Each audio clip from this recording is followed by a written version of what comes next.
Hello everyone, this is Dr. Madhusudan Rao from the program I teach medical students.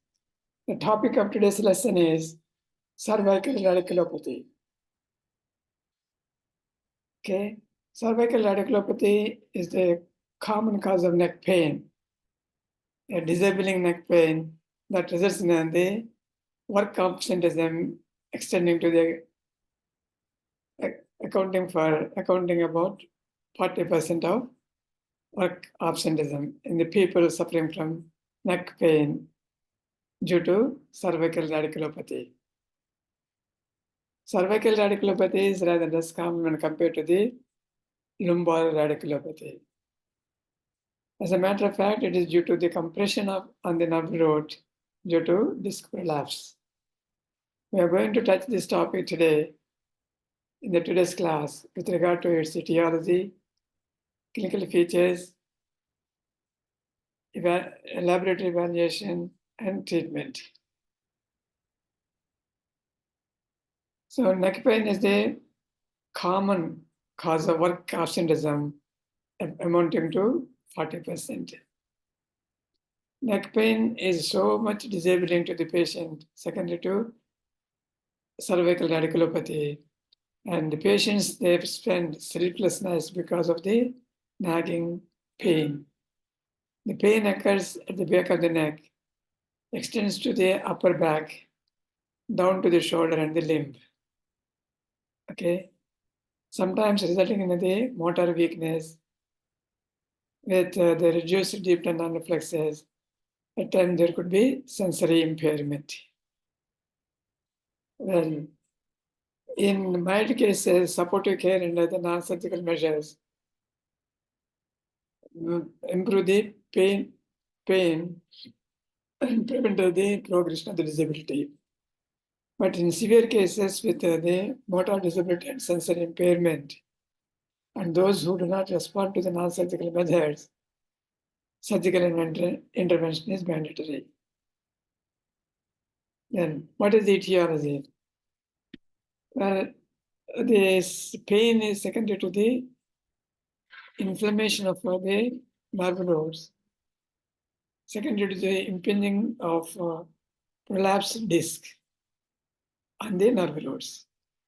Okay, there will be disc prolapse or disc trauma affecting the people around the age of 40 to 50 years. The individuals beyond 50 years, that is 50 years to 60 years, they suffer from the cervical radiculopathy secondary to disc degeneration.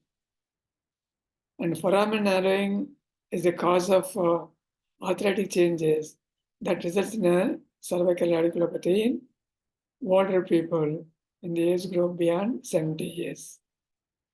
So by and large, the root compression is secondary to the disc prolapse or disc trauma in young people, disc degeneration in elderly people, and narrowing of the foramen due to arthritic changes in the old people.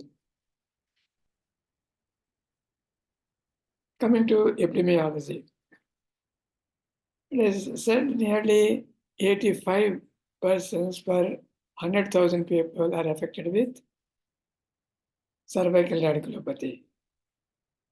But this prevalence is variable. Okay, the most commonly affected root is the cervical 7. Okay, cervical 6 is the next common segment that is affected by the radiculopathy, and followed by cervical 5 segment. Cervical 1 to cervical 4 segments are less affected. Okay. And there are certain risk factors like people involved in the manual labor, working with the lifting of the heavy objects, and those operating with the vibrator equipment, and the drivers and the chronic smokers are at risk of developing cervical radiculopathy. What is the pathophysiology? Pathophysiology resulting in the dysfunction of the nerve. Secondly, to the compression of the root due to the impinging of the prolapsed disc. Okay, that results in an inflammation, which is triggered by herniation of the disc, followed by impinging on the nerve root. Okay, inflammation induces degeneration, followed by disc dehydration, which in turn exacerbates the radiculopathy symptoms. So these are the sequence of events occurs with regard to the pathophysiology, resulting in numbness, weakness, pain due to compression of the nerve root. Okay.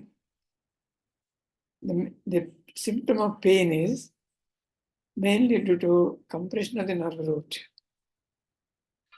by the herniation of the disc. Okay. The herniating disc impinges on the nerve root, triggers inflammation. Okay. Inflammation induces degeneration, disc dehydration, and exacerbation of the symptoms of radiculopathy. Okay. That results in the severe radiating pain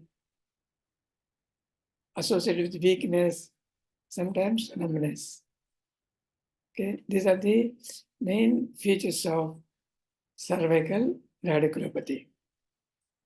Okay, well, look at this picture. This picture shows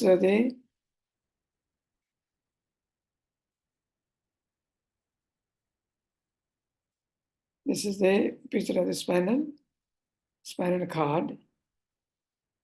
That is the unhealthy disc.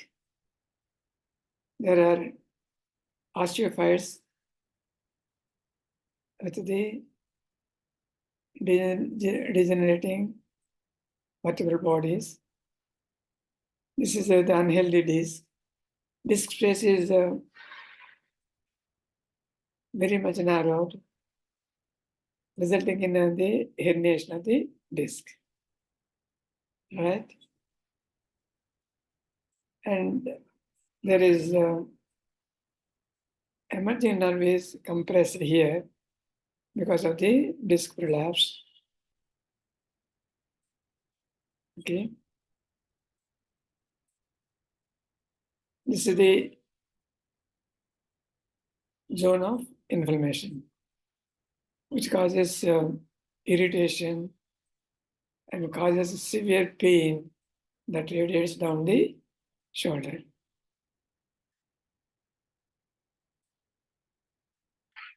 This picture shows the stages of disc herniation. This is the normal disc, okay, and there is a set of protrusion of the disc and ultimately resulting in prolapse. The prolapsed disc impinges on the nerve root, resulting in root pains. Well, neck pain radiating down to the back, shoulder, and the upper arm, progressing to weakness of the limb. When you examine the patient, there is a deep tendon reflexes are diminished, and there will be sensory impairment. Okay. There is a clinical test at the bedside, that is Perling test. How do you do it? With the neck extended, the head is rotated. Okay. Then the patient experiences pain radiating down the upper limb on the side of rotation. When this sort of pain results, the test is said to be positive. So how do you do it? With the neck extended, rotate the head. Test is said to be positive if pain occurs on the ipsilateral side of rotation. The test is positive. It's the diagnostic of cervical radiculopathy. Okay. This is Spalding test. Well, this picture shows the patient suffering from cervical radiculopathy. You see this site of pain at the back of the neck, radiating to the back of the upper back and down to the shoulder and the arm. When these clinical features are present in a patient with neck pain, with associated risk factors being patient being manual labor, and there is history of operating on the vibrators in some individuals, is a chronic smoker, and sometimes is a professional driver. In the presence of these risk factors, or in the presence of trauma to the cervical spine, okay, or in the history of disc prolapse, right? And the pain is most commonly occurs on one side of the body. That is, radiculopathy is unilateral in most of the occasions. Rarely it's bilateral secondary to disc trauma. Okay, right. The evidence of the persistent pain, associated muscular weakness, and diminished deep tendon reflexes, and presence of sensory impairment in the area innervated by the nerve, affected nerve, the diagnosis is probable. Then go for the laboratory evaluation. Take the X-ray cervical spine. If you see the lateral view, there could be narrowing of the disc space. Okay? And oblique view shows narrowing of foramen. And CT of the cervical spine is less diagnostic because you cannot visualize the soft tissue as effectively as in MRI scans. So CT scan of the cervical spine is less sensitive. The MRI scan of the neck is more sensitive. It shows more resolution to look into the soft tissues. You can see the disc herniation and nerve root compression in the MRI screen. Okay, but there is a higher incidence of false positive reports in MRI scans because there could be disc herniation and there could be nerve root compression that is seen in the MRI scan, but the patient is asymptomatic. So this kind of lack of correlation between the symptomatology and the MRI findings is confusing. Okay, so the patient must be explained thoroughly. Okay, and the MRI findings must be correlated very well with the clinical symptomatology before you proceed with the treatment. Okay, electromyography is again one of the laboratory tests you see in order to understand the electrical wave pattern of the involved muscle, which is shows the denervation potentials in the electromyography. Then nerve block test. This is one of the laboratory tests that is diagnostic for radiculopathy. Okay, nerve block test. If the patient's pain is relieved of following nerve block, it confirms radiculopathy. Okay.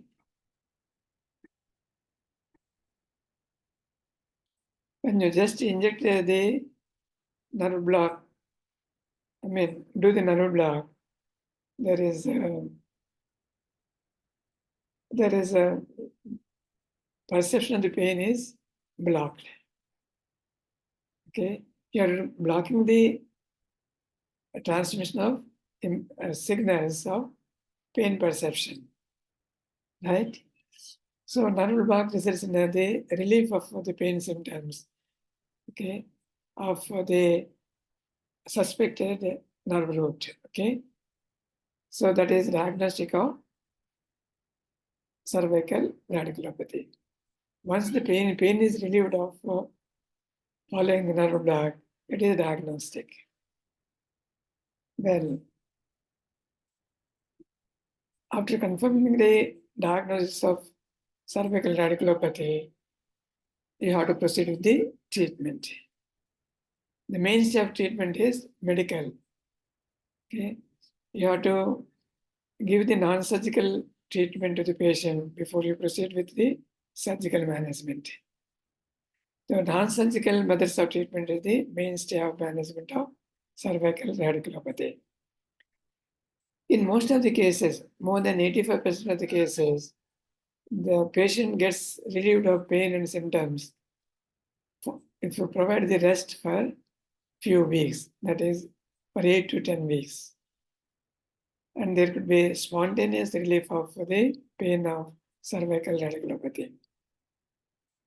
But the medical management includes neck traction. So mechanical neck traction is the mainstay of management. This results in the relief of pain in most of the patients.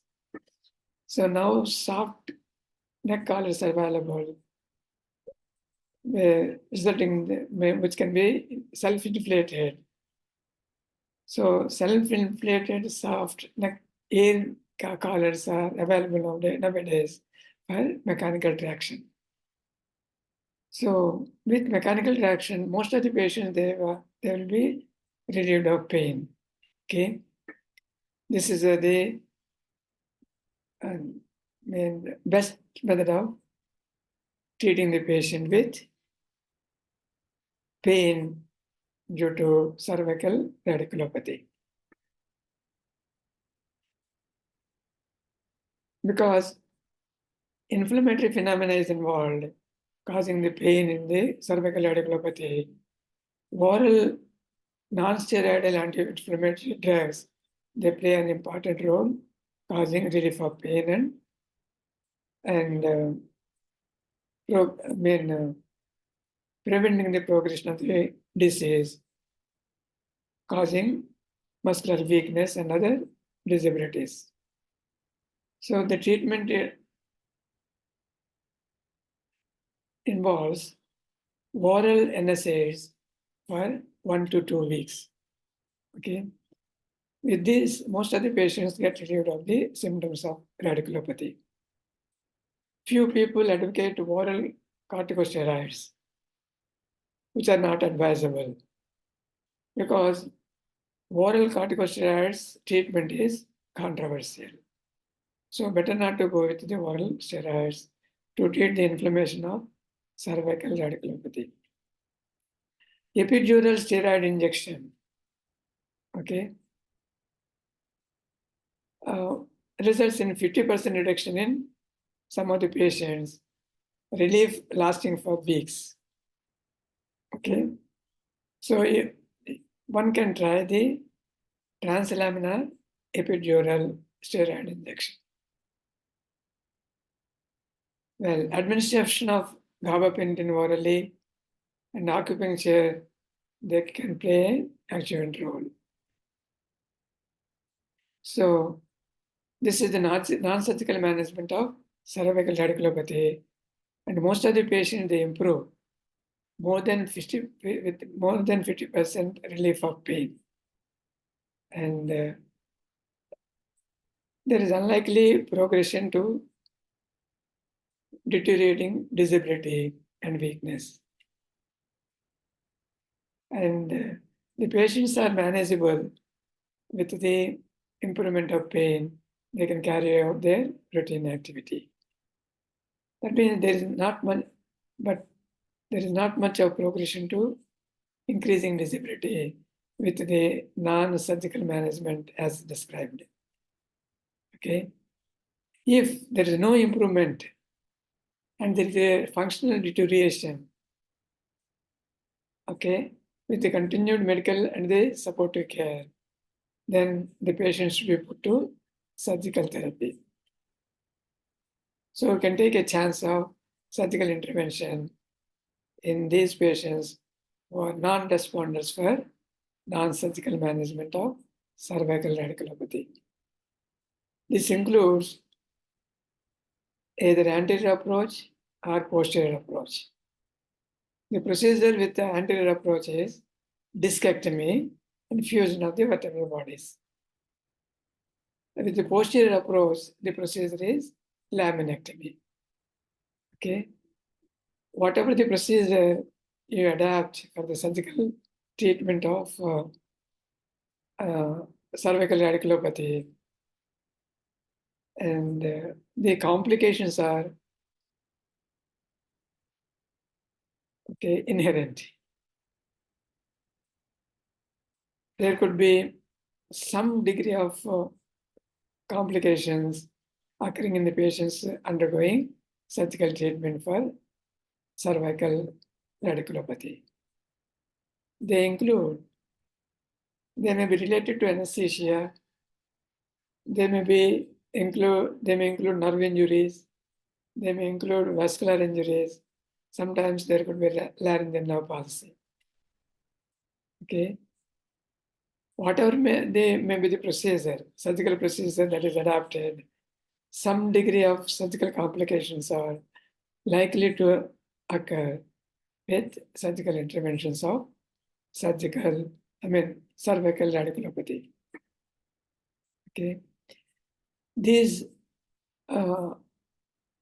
unpredicted surgical complications have to be explained to the patient before proceeding for surgical treatment of cervical radiculopathy. Then post-surgical rehabilitation is almost very, very important in order to improve the functional capacity of the individual and prevent the progression to increasing disability. Post-surgical rehabilitation is required to accelerate functional ability.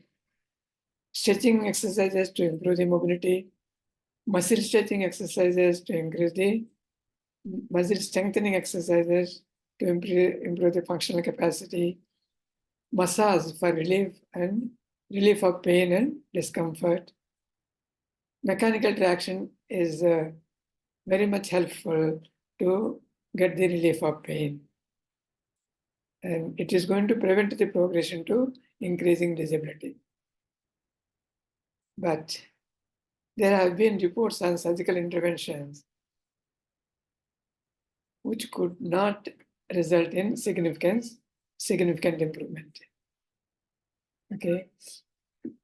There has been not much of expected significant improvement following surgical interventions. Okay. So this should be explained to the patient clearly before proceeding with the surgical treatment of cervical radiculopathy. And decision must be left to the patient. Okay. Thank you very much for patient listening. And one more point I wanted to highlight is, the cause of cervical radiculopathy, it is well known, it is due to the prolapse of the intervertebral disc. Okay. And the main cause is weakness of the neck muscles. Weakness of the neck muscles is the main cause for the disc degeneration and disc prolapse in the aging individuals.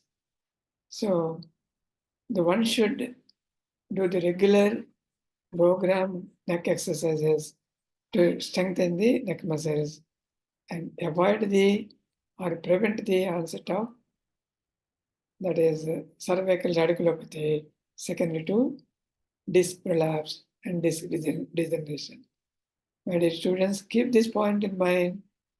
Keep doing the neck exercises to prevent the cervical radiculopathy caused by disc prolapse. So the prevention is better than cure. So prevent the cervical radiculopathy with regular strengthening exercises of neck muscles. Thank you very much once again. We'll meet you again in the next class. Until that time, bye-bye.